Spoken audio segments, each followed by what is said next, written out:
Welcome back, everyone, to the Geeks, Geezers, and Googlization Show, the home of Googlization Nation, where we talk with HR and business thought leaders about the crazy shift going on all around us and explore the disruptive convergence of technology, business, and people. Here are your hosts, Ira Wolfe and Jason Cochran. Hey, welcome back, everyone, to another episode of Geeks Geezers Googlization. Thank you for being part of Googlization Nation. I'm Ira Wolfe. And I'm Jason Cochran. If you think this is just another podcast, think again. We're the voice of the most important conversations on the future of work confronting business leaders and people today. Our goal is to bring you ways to reimagine tomorrow and explore the ever-changing convergence of business, technology, and people. Well, buckle up, folks, because I'm excited to welcome back to the Geeks, Geezers, and Googlization Show my friend, my colleague, and my AQ mentor, the Yoda, the Jedi Master of Adaptability, Ross Thornley. Ross will join us very shortly. But in prepping for this show, I discovered an old blog post of mine that featured a video titled Technology versus Humanity. And we're hearing a lot about that these days. The subtitle was The Future is Already Here. That was in 2019. It's put out by Gerd Leonhard, and I'm a huge fan of his. Check him out. I'll put a link in the show notes later for the video, but I pulled a few clips or a few quotes from it. And most notable was, never in human history has the present been so temporary. So let me help you make that real. When this year's high school graduation class was born, so about 18 years ago, there was no iPhone, no iPad, and half of the world population was still using dial-up internet. Wow. So if we go back a little further in that, and here's a couple more examples of how fast the world is changing. It took 50 years for 50 million people to use the telephone. It took only 2 years for 100 million people, double that, to use an iPhone. It took 46 years for 50 million people to use electricity, but it only took 4 years for 100 million people to use Google. It took 3 years for 50 million people to use Facebook, and it took less than 5 months for 100 million people to adopt ChatGPT. We are facing a technological change like nothing else before, and it's only beginning. So a second part of this is the age of supercomputers is here. The fastest laptop available for us, and most of us don't even have that speed, is 28 million times faster than the human brain. A supercomputer is going to be 100 times more powerful than the fastest laptop. And quantum computers, which are coming on board shortly, within the next few years, will be 158 million times faster than the human brain. So we still have to start asking, what does that mean for the future of work, future of healthcare, future of medicine, transportation, logistics, energy, communications? Our lives will continue to be disrupted faster and at a greater scale than most of us ever thought possible. And adaptability will be the essential life skill all of us needs. This leads me to our perfect labor storm segment this week. In each episode, we focus on a disruptive, surprising, worrisome trend that we believe you should know. So what happens when people don't have the ability to adapt in our never normal world? Well, we're experiencing that because if you've been listening to Geeks, Geezers, and Googlization over the last few months, it won't surprise you to know that burnout and workplace stress are at an all-time high. Just yesterday, the Gallup's new 2023 State of the Workplace, Global Workplace report came out. And still, only 23% of employees reported they are thriving at work. That means more than 3 out of 4 workers are not engaged, and almost 1/5 of them are miserable. The number one thing that most people would change about their work is to make it a better culture. And this fits perfectly with our conversation today about Ross, because part of his research and his work has identified that the impact of environment on our ability to grow and to innovate. The culture from Gallup was the top recommended change requested by employees by 41% of the respondents. And Ira, to go along with that incredible report, there was a fascinating quote in there in the report, and it was from the World Bank's chief economist, Indermeet Gill. And this is the claim that he made in that report. A lost decade could be in the making for the global economy. The ongoing decline and potential growth has serious implications for the world's ability to tackle the expanding array of challenges unique to our times, including stubborn poverty, diverging incomes, and climate change. He says the message is clear: economic growth is slowing, and if we don't increase global GDP, every other problem that we're trying to solve and confront will get harder to solve. Which is why I love the title for today's episode with Ross: Mediocrity Just Got Automated. Our old ways of thinking and doing things are inadequate for solving the problems of today and the future.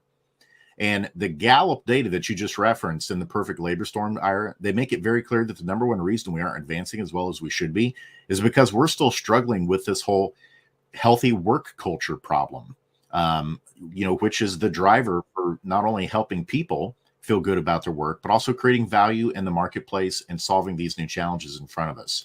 And organizations can only adapt and grow if the people inside the organization are adapting and growing to meet those changing demands. And yes, this means embracing changes going on around us, including AI.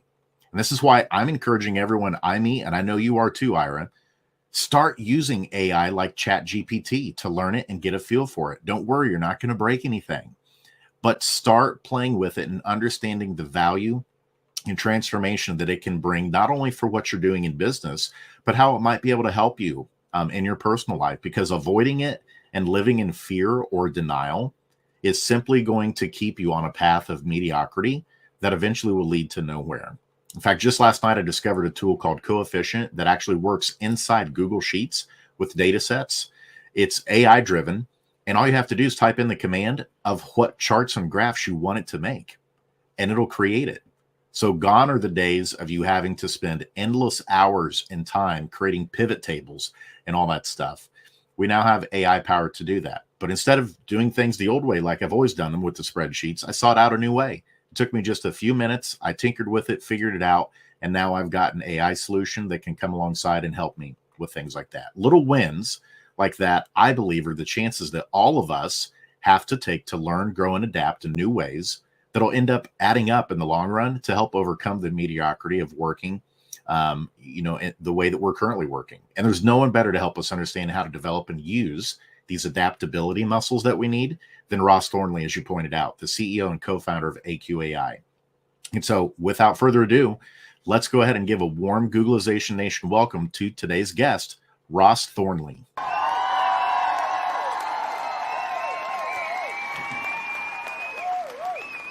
Welcome to the show, Ross. Thanks, Jason. Thanks, Ira. It's great to be here. Welcome back to the show, I should say, because as Ira pointed out, you were on previously. And so we can't thank you enough. Obviously, there's a lot to unpack there that we're going to get to. But first, tell us about your journey of who you are and how you got interested in this whole concept of adaptability. Yeah, it's interesting. I think all of us, we have an interesting journey, interesting stories, interesting evolutions we experience. And most of the time, we can really only connect the dots when we look backwards, right? And we kind of say, where was the thread? Where was the piece throughout it? What has stayed the same and what has shifted? And I think fundamentally, my journey has always been about how humans communicate and how we actually interact with each other. So my initial journey started out, I'll take you back to a moment in school when you have your careers advisor, right? And you go to your careers advisor and they say, what do you want to do? And I was adamant I wanted to do graphics and graphic design. And at the time, there was no work experience that you could do for graphic design that was in their lists, right? There wasn't anybody I had relationships with, nothing that was going on. By the way, I sought out a old sign writer where you used to literally with a paintbrush do sign writing. And I went on Saturdays at really early age to go and practice graphical sign writing and things. So I said, okay, well, I want to do this. Can I go and do it by myself? And at those days, it was the yellow pages, so a bit like an old printed book of all the companies. And I went through the list and I started phoning them up. And I said, do you take on, work experience? And finally found a company that would take me in. And I went for a couple of weeks, absolutely loved it.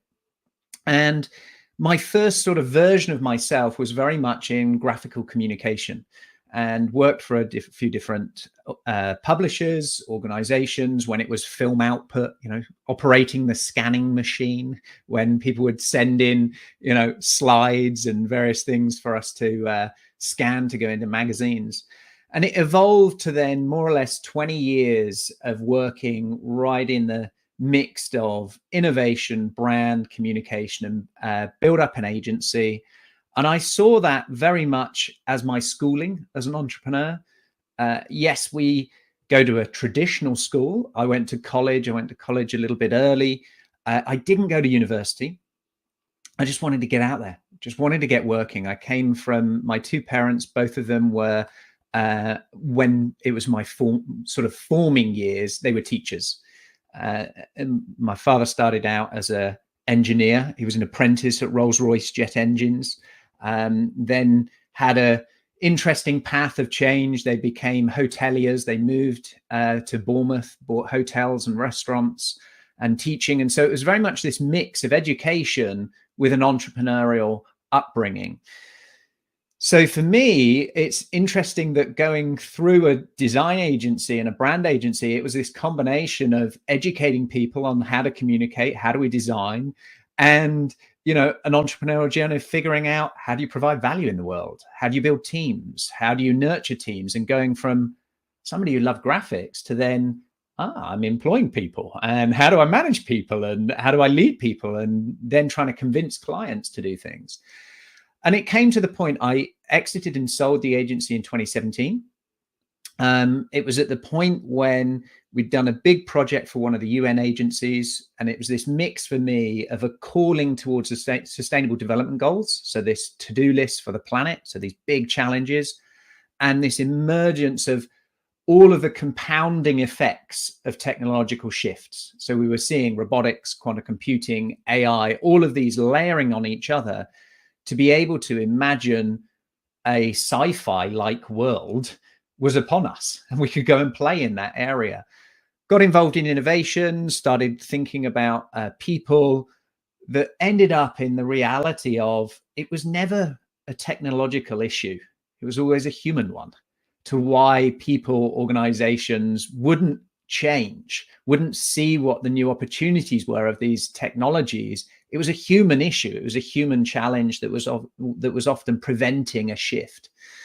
So together with my founder, Mike, we went deep into the science research, collaborated with lots of people to come out with this model to understand the sort of how, who, why, and when people adapt, so that we can make sure no one's left behind. So as we see all of these shifts, what a great intro for that you welcomed in, and every single one, the slowest pace of change we're experiencing is today.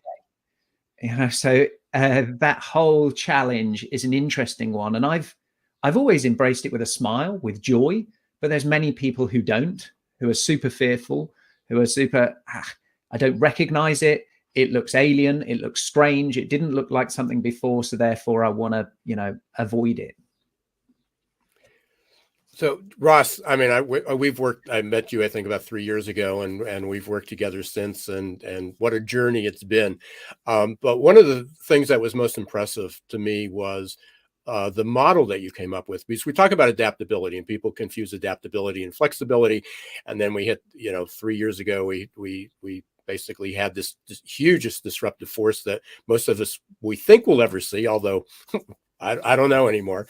But, in March of 2020, we basically all went on a global lockdown. And the words that were coming out was, nobody really talked about adaptability. People said we need to be more flexible. We need to be more resilient. We need to be more gritty. And you had already come up with this ACE model.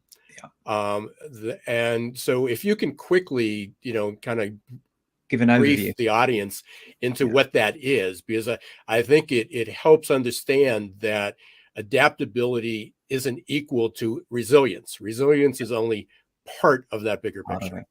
I think you raise an interesting point. Whenever we come across something, in order to leverage it, either improve it, we need to understand it. We need a common language. We need this lexicon that gives us an ability to understand nuances, differences, to then realize, how do I apply it? Will this solve something or will it make it worse?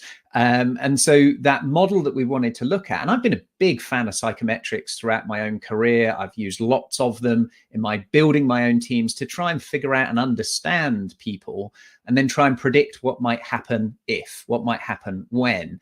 And a lot of that is based on historical pieces and singular views of an individual. And of course, we're more complex than that. We exist in teams and we exist in an environment. So what we wanted to make sure when we were building out this model and understanding is what already exists, what actually applies to adaptability, and also within the context of work. So just because we can measure something and we think it might be related, we needed to see evidence that it would impact an outcome at work. So either driving innovation or reducing work stress. So briefly, Ira, you mentioned our model. It's called our Adaptiotic Table, and it's ACE. So ACE stands for ability, character, and environment. So those three components are the master dimensions of ability that we've put in our model. So our AQ ability, which is a learnable skill, is looking at how and to what degree do I adapt as an individual. And so these are things like grit, their mental flexibility, so that's your cognitive flexibility. It's your mindset, so elements of growth mindset, but particularly around change. Then we have resilience, and we have another skill called unlearn. So our ability to unlearn, see new information, new data that's come to us, reevaluate that situation, and be able to let go of past playbooks, past processes, past beliefs when we have that new information coming in. So those are our 5 abilities. Next comes our character, and maybe many of the listeners are more familiar with this around personality profiling. Our character is trying to look at who adapts and why. So we have 2 from the big 5. So emotional range, that's neuroticism, extroversion, hope, motivation style, and thinking style. So these are trying to look at who adapts and why, not that necessarily, one is adaptable and one isn't. An introvert isn't adaptable, an extrovert is. It's not that way. We need to understand it as people and as managers. When we understand, we can then tap into allowing somebody to change through desire, not through friction or through compliance. So if you really understand the who and the why within the character, that's a multiplier and accelerant to adoption, to change, either of an individual or the system. Because of course, we can change ourselves, we can adapt ourselves, or we can adapt a process, or we can adapt industry and external things to all aim for value and efficiency and the outcomes that we're looking for. The most surprising that over the years that we've been developing this and now seeing it out in the wild, a few thousand organizations leveraging this, is environment. This is when does somebody adapt and to what degree? So these are things like company support, the emotional health of the environment, not the emotional health of me. So you talked about only 23% of people feeling like they're thriving in that Gallup report. So is it an environment that allows a thriving situation? Team support, so that imagine psychological safety, the work environment of the systems and processes that exist to allow for adaptation. So the speed of feedback loops, the ability to run experimentations, and finally work stress, so that we start to understand the impacts of work stress. We need some stress to make a change. In fact, there's a positive part of stress, eustress, but too much can be paralyzing, same as not enough. I'm complacent, I'm happy, I'm not stressed enough to make a change in the world. So that broadly is the main aspects of the model. We have some predictive indexes around change readiness, reskill index. We have some other dimensions around behaviors, particularly around innovation and change for exploring and transforming versus utilize and improve. But those components are, broadly speaking, the main science and data that underpins our platform and our assessment. And Ross, with that, a follow-up question I have with that is, you kind of brought out that there's this environment piece. There's also the attributes and characteristics and abilities and things within people. Have you seen that typically the things that are a challenge for people when it comes to becoming adaptable, are they the same challenges that organizations face when trying to create adaptable environments? Or are they somewhat different in terms of what organizations struggle with compared to with an individual person? Well, we are both subject to and part of an environment. So an environment, we're subject to this situation that we experience within that, but we're also contributing to it, a bit like culture, for example. We are both contributing to the culture as much as we are subjected to that culture that joins in. So it ebbs and flows. And I think if I understand your question right, Jason, are the challenges similar for organizations as they are for individuals? Well, essentially organizations are made up of individuals, right? They're made up of individuals about how we're making decisions, what are we driving, and how are we shifting between value propositions, what was valuable, either a skill set I provide or a proposition to the marketplace that manifests in software, in service, in food, in whatever it may be. And at what point is there a disruption between that? So we'll see it first within individuals and then lagging within organizations. And we'll equally see the opposite, that we'll see it happening first within the organization and lagging within some individuals. So we have this duality and this paradox of this amoeba moving in multiple directions, of these people trying to drive change and the company as a whole trying to drive change, which is what makes it the beautiful dance, right? And I think the opportunity we have right now is to, instead of investing $500,000 in the research and development of one project, of one piece, of one hunch, and take a year to think about that, we can perhaps do 50 and invest just a few thousand for each and do one a week. And as an organization and individuals, we can have all of these little micro experiments that can allow us to learn much quicker, to adapt much faster, which is what we need to do. And equally, not be so big betting, because everything before, it took so much resource, it took so much effort, things were hard to get done, that we had to be fairly confident about it. Whereas, as you mentioned before, play with these things. They're more accessible. We don't need to spend 2 years and hundreds of thousands or millions of dollars to be able to have access to something like ChatGPT. It's now accessible for us for free or just $20. And so these opportunities are allowing a much accelerated creation and an imagination that we're now embracing. So that, I hope, gives you a thought of this paradox between how organizations and individuals both are subject and responsible for adaptation and change. Ross, as part of that, I mean, and this is pretty well common knowledge. I mean, it sounds like hyperbole, but I believe it's 85 or 90% of all organizational change efforts fail in business. I mean, it's well documented by the McKinseys and Harvard Business and MIT and everybody else. So, part of it is there's a model, and I think part of that, and you talk about this in your book. Here's a copy. I got my copy. I know you have yours, but you talk about that we talk about adaptability. We want to do change, but there really wasn't a good measurement. And that's really what you did. I mean, this model became not only a way to identify the skills, the characteristics of individuals, and the environmental impact but how do we measure each of that? How do we measure the impact of each of those? So you developed the AQAI, or the Adaptability Quotient AI. And so talk a little bit about that, about how that evolved. Yeah. What was the basis for that, and where's it going? You made an interesting point about change failing and change programs. Change doesn't necessarily fail. What fails is the desired outcome being achieved. So there's always change happening, but it might not be the desired outcome that was predicted, was hypothesized, that, we wanted this to happen. We wanted to generate this increase in market share, this increase in retention, this increase in leadership skills, adoption of a new software program that's going to make us more efficient.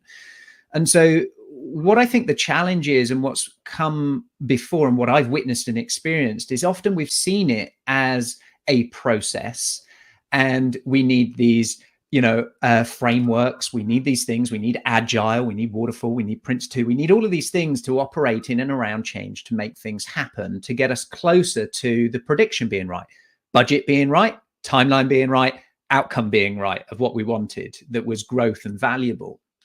What I think we've forgotten along the way and got mixed up with is that we have these complex humans dealing with some of that.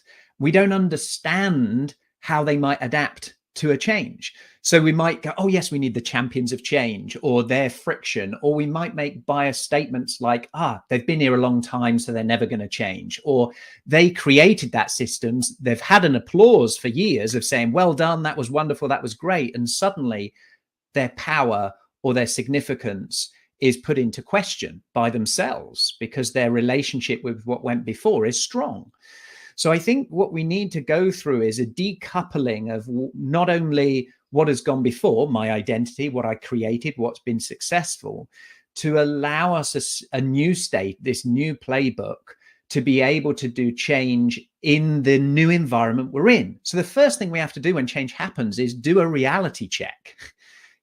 What is really going on right here? And we recognize what's going on, for us to then be able to go through that process of reflection, to look at that with new eyes and reimagine from that state.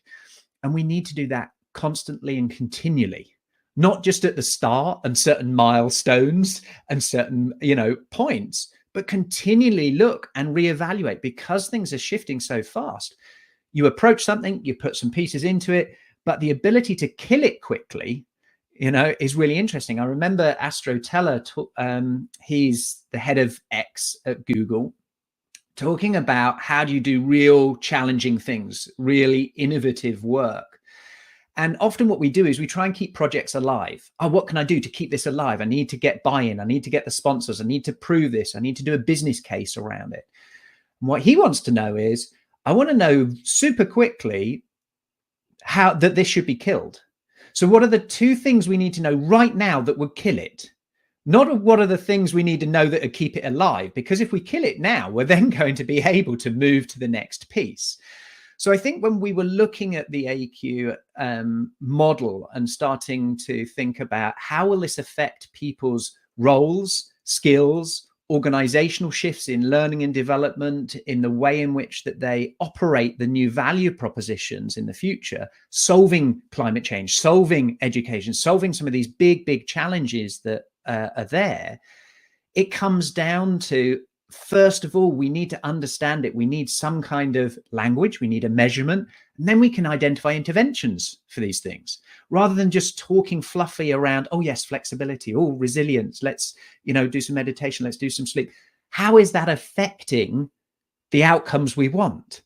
And if we understand how it's affecting the outcomes we want, we can then start to consider the value of it, of investing in understanding and improving it. And we can start to just, I believe, no matter what's going on in and around a job, a role, a company, a team, if we get the way we can use our adaptability intelligence dialed in and worked on, all the other stuff becomes easy. All the other stuff becomes possible. And our ability to then continually be sustaining and thriving becomes not a dream, but a reality. Not because of the outcomes or the events, but the way in which we live that journey using our adaptability intelligence. You've been listening to Ross Thornley.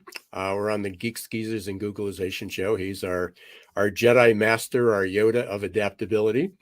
We're going to take a quick break. We're going to hear a little bit about the AQ Plus mindset, which was a support system for AQ, one of the abilities. I personally believe, and I think a lot of other people do, that growth mindset or having a growth mindset or an AQ mindset is one of the most critical pieces. Nothing else really changes if people aren't willing to take some risks and learn from it and make mistakes, but we're much more complicated than that. But when we come back, Ross, what you've now been doing this for 4 years, 5 years. Yeah. You've accumulated a lot of data, a lot of research, now a lot of certified consultants.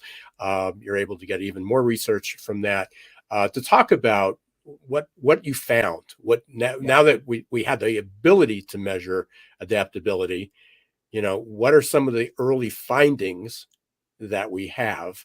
And then we'll go from there. So we're going to take a quick break. Thanks for listening to Geeks Geezers and Googlization. Thanks for being part of Googlization Nation. We will be right back. Are your employees feeling stuck and just showing up for a paycheck? Is your workforce working harder to get back to normal than adapting to the future? It's time to help them break their addiction to certainty and develop a growth mindset. Developed by one of the world's top-rated future of work thought leaders, AQ Plus Mindset is a powerful tool to help your employees embrace change, adapt faster, and grow on the job. Conveniently delivered to any smartphone or laptop and easy to digest 5 to 10 minute lessons. Managers can sit back and watch employee attitude shift towards growth and innovation in just 30 days. Are you ready to help your employees thrive in this ever-changing, never-normal world? Encourage them to show more grit, resilience, adaptability, and unlock their potential? The journey to a growth-filled future starts with a growth mindset. Visit aqplusmindset.com or call 484-373-4300. Hey, welcome back, everyone, to Geeks Geezers and Googlization. We're here today with our Jedi Master of Adaptability, Ross Thornley. I forgot to mention this in the beginning. I have a new book coming out. It's about self-empowerment. So we talk about growth and adaptability and purpose and the meaningful work and all the things that we're doing. You can get it for free. So this is sort of a oxymoron, but you can pre-order a free book that will be available in about 4 to 5 weeks. But if you want to make sure that you're first to get it, you can go to my website, irawolfe.com. There will be a pop-up there, but if you want to go directly to the page, go to the-change-book, irawolfe.com, the-change-book. And all we need is an email, and as soon as it's available, you get a copy of that. There's also 19 other authors. It's a co-authored book, so lots of different ways for self-empowerment. I'm sure if it's not my chapter, it will be somebody else's chapter and insights that will help. But meanwhile, we're talking with Ross today, Ross Thornley. Ross, when we left off, we were talking about you talked about the ACE model, and there was 5 abilities, and there are 5 environmental impacts. What are some of the findings that we're able to identify now? Is there one area that you would never want to generalize it, but is there one area that you would say if companies are going to start with, this is the path, this is the way to go? It's a really interesting question. We get asked it quite often when companies are new to this and they come in, and it's always important to understand, again, their own objectives and their own reality check. So the reality check that the AQ profile gives them and score is one component to the data input. The other part might be what's going on in that organization. Have they had a leadership shift? Has the market adapted? And they haven't. Are they under high pressure from shareholders? So there's always various different challenges. Have they got talent retention issues? And so it's a combination, I think, Ira, in terms of looking at the contextual reality check of the organization, the data that's coming from the AQ profile and the AQ team aggregated reports, and then tying it up with the desired objective. Reduce stress, retain talent, drive innovation. And then that can help you unlock some common pathways of where you might start. So if I give a couple of examples of that, we have been working for a number of years with a UN agency based out in Vienna. It's UNIDO. So they're the Industrial Development Organization inside the UN system. There's about 2,000, just over 2,000 employees and staff there. And they've had a shift over the years that we've worked with them of structure. And I'm sure many organizations have the same. New CEO comes in their language, new director general comes in, and there's often shifts in leadership, in roles, in responsibilities.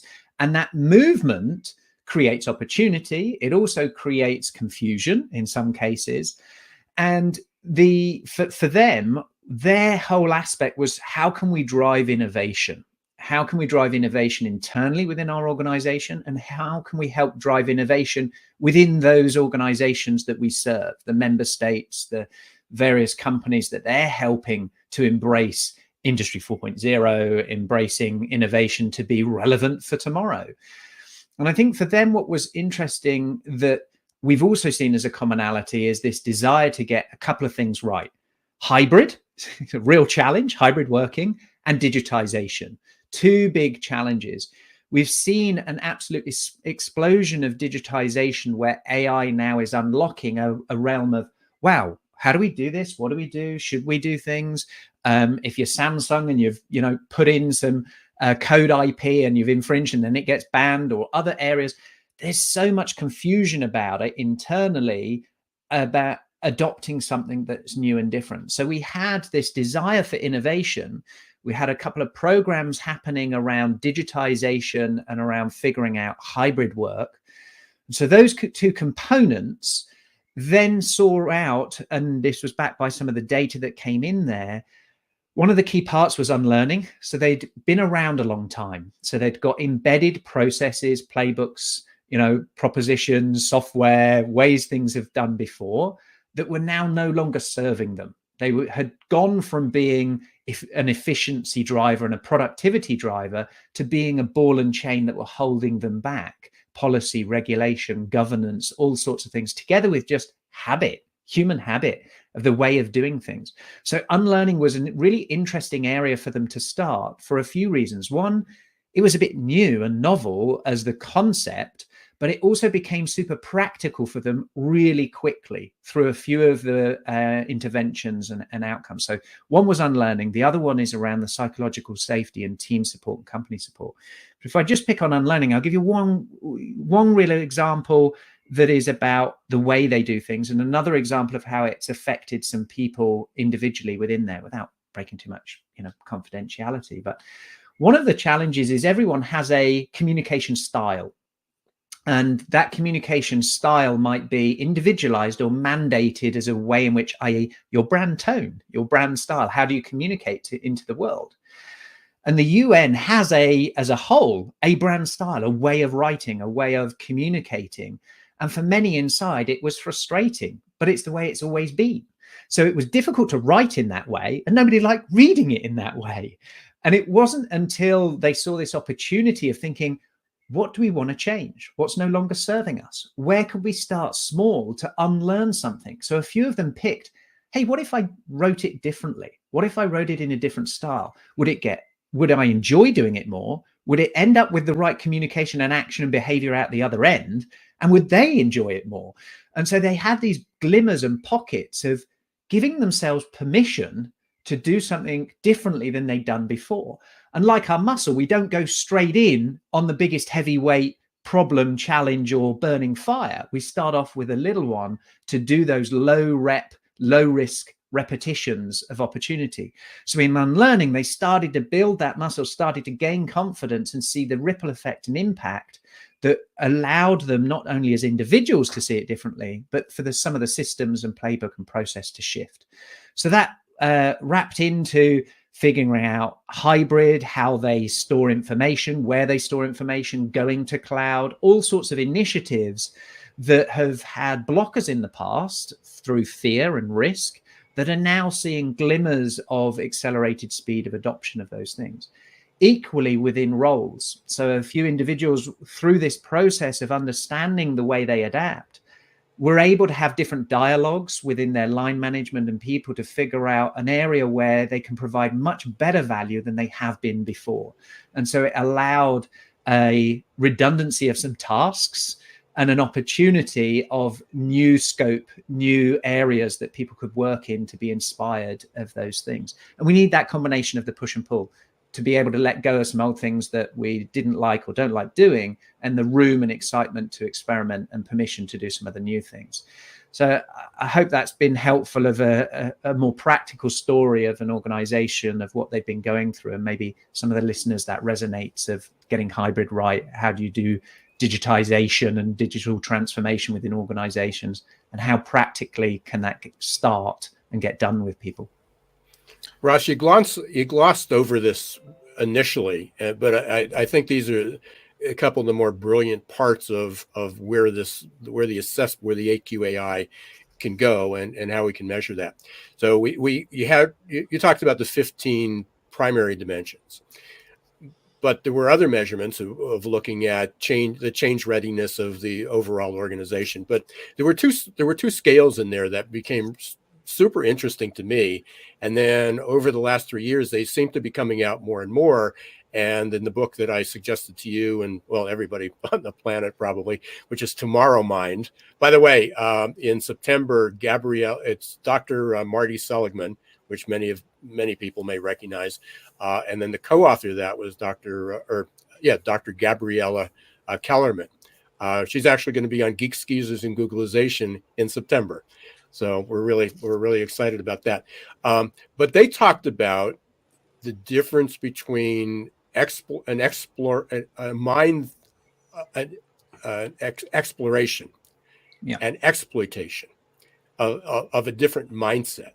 And we've also had a guest, and he also was a lecturer, just as you are in my organizational change class, Ben Bensow. And Ben works with INSEAD University. He's an author of a book called Built to Innovation, and Built to Innovate. And he differentiates between an organization, the need to innovate or be innovating. Mm-hmm. And when you were talking about when you first started introducing your client, the study that you did with them, it brought back that to mind, because people have to understand that they don't need to burn the ship. They don't need to burn the platform. Sometimes it's just tweaks in the system.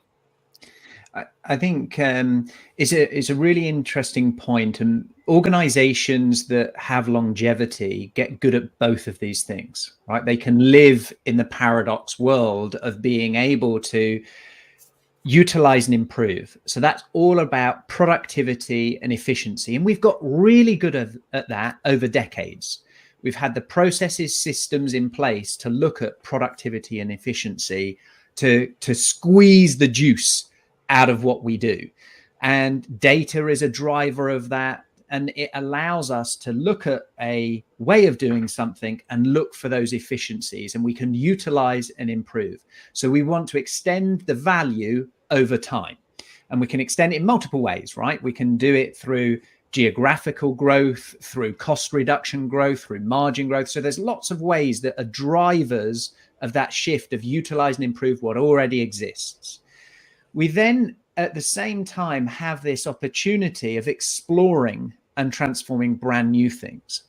And those are often difficult things to do for an organization at the same time. It's what gave birth to a lot of the skunk works, the sandboxes, the areas where, hey, everything we've put here is about mitigating risk, managing what we've already got, and making it more productive and efficient. If you go into that new world to say, imagine something new, you're handicapped. You're trying to do it because you're in that mind. You're looking at what exists and how can I improve it, rather than not looking or looking at what doesn't exist. And so both as individuals and organization, that ambidexterity of innovation is required. Now, in the explore and transform, we need imagination. There's less data. It's uncertain. We need things like probabilistic reasoning, like forecasting, foresight mapping. We need to imagine, and we need to do that quickly and at speed. Coming back to my earlier point, that the experimentations required in explore and transform are different than the experimentations required, split testing, whatever it may be, in utilize and improve. Now, this has always happened throughout time. This has happened many points, and we'll have a disruption point where the current proposition, way of doing things, a skill, a software, an abacus, pivot tables and Excel, whatever it was that was valuable, At some point, something new will disrupt it and it no longer holds value. Now, if that happens over many years, maybe decades or generations, it doesn't affect us much and we can feel okay with it. But if that happens multiple times within a career, or multiple times within a year, or multiple times within a month, that's really, really hard, both for the individual and organization, to go through those sorts of phases. And it's where we're seeing radical creation and radical collapse and the speed of those things. So I remember listening to somebody one of my mentors who I listen a lot to, Peter Diamandis, talking about at the early point of this decade. So he was talking about the largest company on the planet. So Apple, $1 trillion business, all of these sorts of things. The largest one that will exist in 2030 doesn't currently exist. So this view of utilize and improve and all of the resources, all the opportunities that we may or may not have, the opportunity that exists in the unknown, in the explore and transform, is exponentially larger when we're in a compounding reality, in a compounding world. And so how we orbit around that, how we build our learning and development programs, how we build our workforces, where the 30 million people employed as programmers probably won't be required in 4 or 5 years' time. And what else within our knowledge worker economy and all of these different things are going to radically shift to create that explore and transform that isn't centuries out in a sci-fi, but are just years out. So that challenge of that ambidexterity of the explore and transform and the utilize and improve is that we don't know, we're not only trying to be ambidextrous and do both of them, we now need to do them much quicker and be happy with that disruption point, which is painful. It's hard, it's difficult. And it's where, if we take pharmaceuticals, they'll take years and years and billions to R&D a new drug. It's super expensive when it gets launched, and everybody's up in arms about why is this so expensive when it just costs a few dollars or a few bucks, because it's taken all of that time before. Imagine if the point at which they then release it, it becomes defunct and it's no longer valuable. So this whole point of how much we put into something before it's deployed and our ability to extract value from something, a bit of knowledge, a learning, a skill, a lesson, a proposition, its half-life is shrinking and shrinking. Mm-hmm. So we've got to be able to dance between all of those moments without going to the sharp objects, dark rooms, and stressful situations. Ross, I've got to ask you one quick prediction, because I know we're coming up on it on time here before we get to some of our other segments, but I do want a quick prediction. You've mentioned AI, you've mentioned reality checks, and I want to bring those together because you just brought up Peter Diamandis and talking about how Apple may not even be the biggest company by 2030 because of how much innovation. Not even Apple, not even one we know. Exactly. And just to support that notion, there are reports out there that eventually most of the multi-billion-dollar companies will have no more than 3 humans working in them. Someone who operates the CEO, someone who oversees operations, and someone who oversees product. And that's it. And everything else is going to be automated. And here's where this ties in, where I really want to hear your prediction. I feel like of all the disruptive things that are going on right now, AI is not only the biggest one right now, but it's the biggest one any person in the history of being on the world has ever experienced. And I feel like we have a lot of people who need a reality check in terms of what it's going to mean for their job, that folks are just in denial, that they're putting their heads in the sand. So there are a lot of experts out there that fall on this spectrum with AI disruption of thinking it's mostly just going to augment most of the jobs in the economy as we know it. To the other end of the spectrum, there are experts that are saying it's absolutely going to decimate and wipe out industries in terms of people working in those. My question for you is, where do you fall on that spectrum when you pull out your crystal ball of thinking where AI and the disruption in work is going to head? I think AI is a really broad term, and we might at the moment just have the lens and see it in terms of the interface moments through, for example, you mentioned ChatGPT as one example, that we're getting familiar on the masses with AI. Now it shows up in so many other areas that then come out nested inside other products, inside robotics, inside the way in which we shift our production of food, of energy, of all of these aspects. So to come to your point, I think it's going to be so fascinating to see if we get to the point where we have abundance in a few different areas. So we have abundance in our ability to live healthily for longer. The impact of that across society will be massive. If we start living into 100, 120, 150 healthily, what impact does that have on society, on work, on functions? If we get to the point where energy here in the UK, prices went massive. When we hit the point of having fusion deployed and we have abundance of energy at near zero cost, how does that decimate or shift or transform many industries? And of course, most of these industries want to remain in the same because it's how they gain value. Whether that's the oil companies, whether that's pharmaceuticals, all of these things, they're in that same paradox. They want to create value and maintain what they've currently got, but they don't want to miss out on what's coming next that might transform and shift that.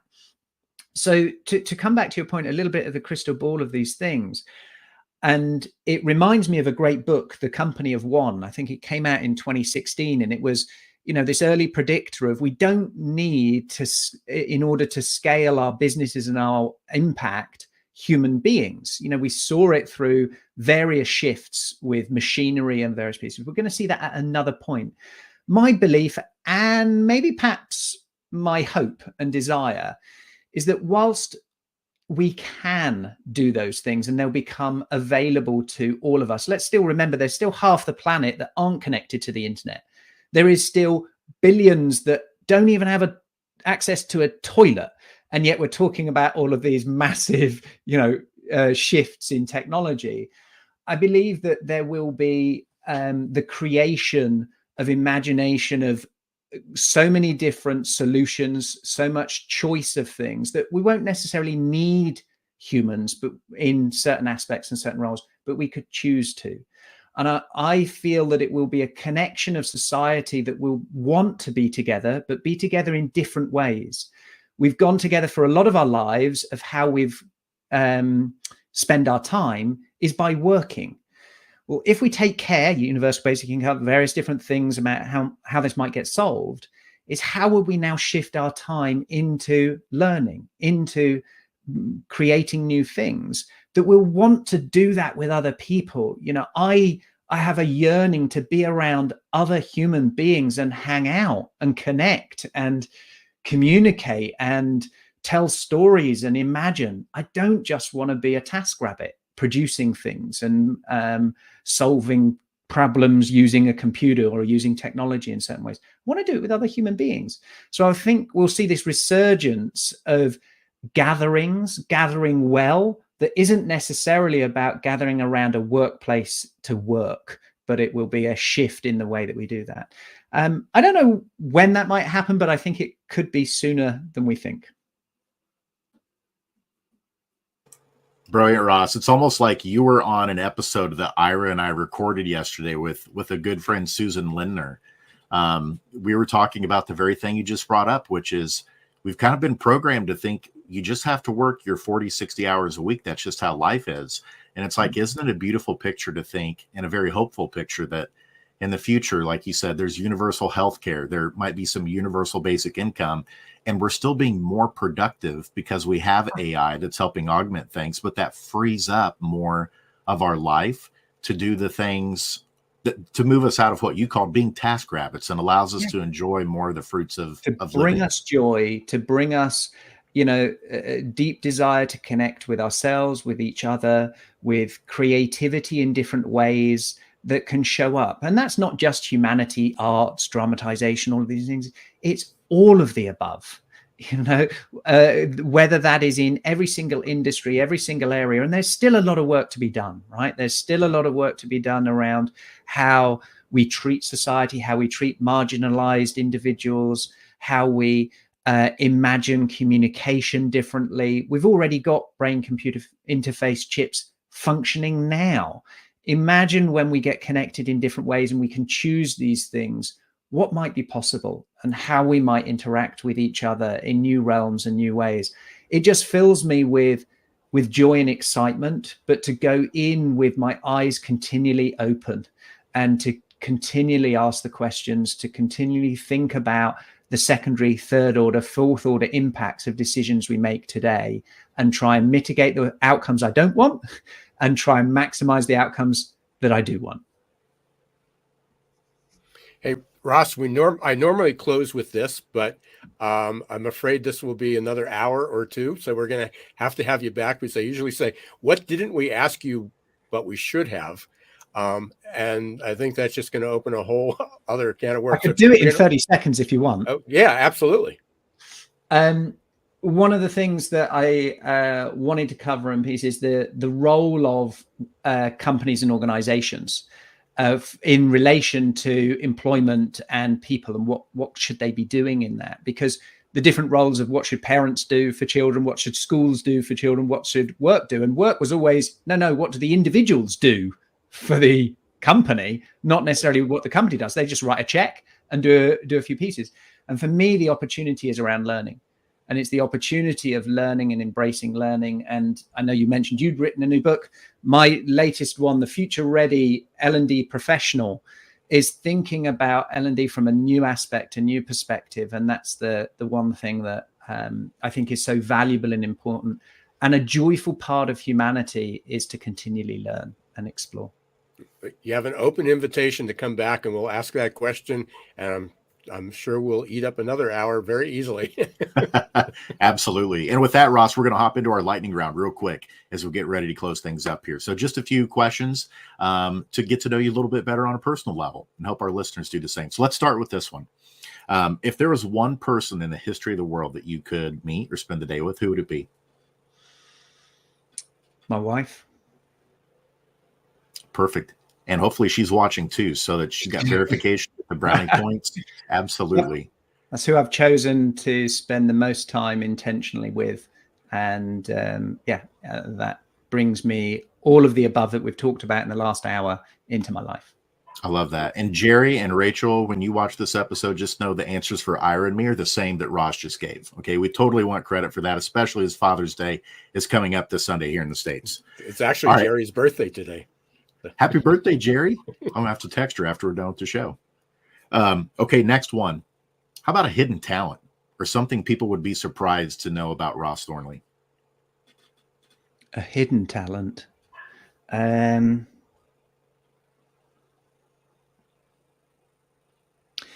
my ability to, once I've seen a film, if we watch it again, I can say what it's about to happen of the script of what the people say in most films, in most cases. I can't remember it now, but if I have that visual stimulus, the connection in the way my brain works is I know what the sentence is that's coming next out of those things. And it's much to the annoyance of my family members. I love it. That one's way more useful than mine. Mine is speaking in Pig Latin. I've yet to find anything where that actually is useful in any situation. So I love that one for you, Ross. And then we'll let you go on this one then. How about a favorite band or song or musician? That's a great question. And in fact, I've recently got into some music that is very much around ceremonial retreats and mindfulness work. And I don't know the artists or the bands. I was gifted this playlist, so we'll have to get it in on the show notes of afterwards, but I'm so into it because it is helping me enter a different frequency within my body and my mind when I listen to it, rather than, hey, there's this song, I love doing it because it reminds me of when I was young, or it reminds me of this situation. That's what I'm really into at the moment, is that music that allows me to connect with myself mentally and physically. I dig it. So a whole new level of adaptability with music, not just listening to it because you like enjoy it, but actually some health benefits potentially too. For sure. I love that, Ross. Well, thank you so much. Ross Thornley, he's the co-founder and CEO of AQAI. Check it out, everybody. You can check him out, Ross, at AQAI.com. unpack.io. You can also find them on LinkedIn. Any other ways for people to reach out and learn more about what you're doing, Ross? You got it spot on. LinkedIn, email, web. Cool. Ross, it was great to reconnect. We had a great conversation last week again, and I'm sure we'll be talking quite often in the near future. Thank you for all you've done. Thank you for creating the AQAI community. And for anybody that follows me, they know we're talking about it all the time, and this is the guy behind it. So appreciate it, and definitely going to need to get you back for part 2 of many. Thanks, guys. It's been a real pleasure. Thanks, Ross. We covered a lot in an hour there, Ira, and I'm glad that we're going to do a part 2 because we just scratched the surface. And you've taught me so much about this whole world of adaptability. And then to also hear Ross too, there were just a lot of things for me that I learned today. One of the big ones for me, a big takeaway, was when he said, change doesn't fail. Yep. It's when you try to implement change, you don't get the desired outcomes that you were looking for. That was a big aha moment for me. How about for you? Yeah, well, it's the same. I mean, that was the top of the list, and I've been thinking about that is change or change initiatives. 85 to 90% fail, but something changed. No matter what they did, is the outcome wasn't what you expected or what you wanted, and that's driven by the people. It's either missed expectations or poor implementation. One of the two, but there's always change going on around us. But the other one was, if I can read my writing here, it was about the ambidextrous approach to change. We need to be ambidextrous when it comes to change, because we need to be both disrupting, we need to be utilizing and improving and tweaking. The one thing that's off the table is there's no room for status quo. Absolutely. And I think he also may have given us a future segment to have on the show also with the reality check. I think we can do some fun stuff with that, because that's part of what we're trying to do, is challenge the status quo and help bring the reality check to more folks of preparing for the future and being ready for it. Absolutely. We want to thank everybody for tuning in today and for following Geeks Geezers Googlization. If you haven't liked or followed the podcast, we're on all the podcast platforms, so you can subscribe there. And also, please join us over at YouTube. We're really growing our audience on YouTube. Hit the subscribe button. Just search Geeks Geezers Googlization, or you can search for Ira on YouTube and subscribe to both of those channels and follow us there as well, as we start to push more and more into video with podcasts. But until next time, I'm Jason Cochran signing off. And I'm Ira Wolfe. And for those that are still watching, scrolling across the bottom is the access to my free book, to my new book, which is currently free. It's The Change: Insights into Self-Empowerment. I'm one of 20 authors. So in addition to my chapter on From Blahsville to Brilliance is the title of that chapter. We talk about adaptability and growth and purpose. You can download the book for free. It will be available in 4 to 6 weeks. But if you want to sign up now, you can go to irawolfe.com/the-change-book. Or there'll be a pop-up if you just go to irawolfe.com, or just message me and I'll be happy to send you the link. Thank you for being part of Googlization Nation. And until next week, don't let the shift hit your plans.